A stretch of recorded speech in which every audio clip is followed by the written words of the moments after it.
एक बुजुर्ग ने एक बहुत अच्छी बात कही थी कि जिस पर भगवान की कृपा होती है और जिसे भगवान पर विश्वास होता है उसी के घर में बेटी का जन्म होता है। लेकिन जहाँ बेटियों को गर्भ में ही मार दिया जाता है वहाँ शांति और सुख समृद्धि कैसे हो सकती है।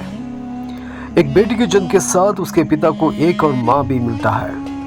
ये बात हमें कभी ना भूलना चाहिए।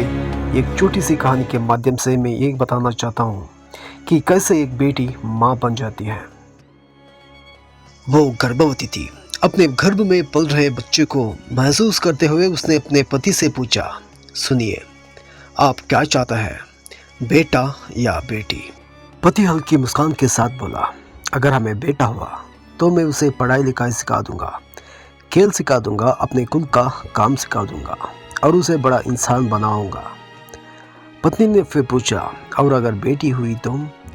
पति ने गहरी सांस लेते हुए कहा, अगर हमें बेटी हुई तो मुझे उसे कुछ भी सिखाने का ज़रूरत नहीं है, मुझे कुछ भी नहीं करना पड़ेगा। पति के इस जवाब से पत्नी को आश्चर्य और जिज्ञासा के साथ उसने पूछा, क्यों? पति ने कहा, क्योंकि वो खुद मुझे सब कुछ सिखा देगी। कपड़े कैसे पहनाना है, कैसे खाना है, क्या बोलना है, कैसे बोलना है, क्या कहना है, क्या नहीं कहना है, ये सब। एक तरह से वो मेरी दूसरी माँ बन जाएगी। वो अपने पिता को हमेशा अपना हीरो मानेगी। अगर उसे कुछ खास उपहार दिया जाए तो उससे ज़्यादा खुश कोई नहीं होगा, और अगर उसे कोई मांग पूरी ना हो तो उसके पीछे की मुश्किल को भी वो समझ लेगी। शादी के बाद भी वो हमेशा अपने पति की तुलना मुझसे करेगी, चाहे उसकी उम्र कितना भी हो जाए। वो चाहेगी कि मैं उसे हमेशा बच्चे की तरह प्यार करूं। अगर कोई मुझे तकलीफ पहुंचेगी तो वो उन्हें कभी माफ़ नहीं करेगी। पत्नी ने मुस्कुराते हुए बोली, तो क्या आपका बेटा ऐसा नहीं करेंगे क्या? पति धीरे से बोला, कौन जानता है, हो सकता है कि मेरा बेटा भी ऐसे करे, लेकिन उसे ये सब सिखाना पड़ेगा। जबकि बेटी ये गुण जन्म से ही लेकर आती है। एक बेटी का पिता होने का हर पुरुष के लिए गर्व की बात है।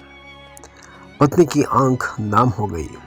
उसने भावुक होकर पूछा, लेकिन क्या वो हमेशा आपके साथ रहेगी क्या? पति ने कहा, नहीं, वो ज़्यादा समय तक हमारे साथ नहीं रहेगी। ये एक कड़वा सच है, लेकिन उसके दिल में हम हमेशा रहेंगे। बस इतना काफ़ी है, वो जहाँ भी हो उधर खुश रहे। बेटियां बिना शर्त प्यार और देखभाल के लिए जन्म देने वाला देवियां होती है। बेटियां हर किसी की किस्मत में नहीं होती, वे केवल उन घरों में जन्म लेती हैं जिन्हें भगवान ने चुना है।